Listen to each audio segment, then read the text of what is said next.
No entry মে entry ছবির shooting করছেন বিপাশা বসু।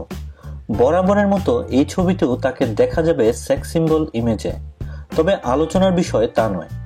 সামাজিক যোগাযোগের মাধ্যমে বর্তমানে ঝড় বইছে বিপাশার একটি ভিডিও ক্লিপসকে কেন্দ্র করে।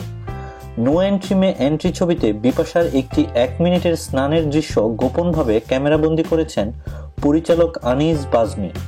এই দৃশ্যে অনেকটাই নগ্ন হয়ে বাথটাবে স্নান করতে দেখা যাবে বলিউডের এই অভিনেত্রীকে।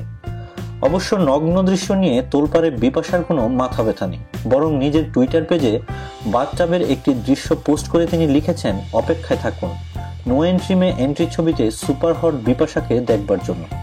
ভৌতিক ছবি এলানের পর গত 1.5 বছরে বলিউডে কোনো ছবি মুক্তি পায়নি বিপাশা বসু।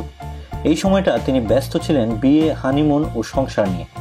2005 সালের সুপারহিট নো এন্ট্রি ছবির সিকুয়েল নো এন্ট্রি মে এন্ট্রি দিয়েই ফের এন্ট্রি হলো স্টাইলিশ এই অভিনেত্রীর।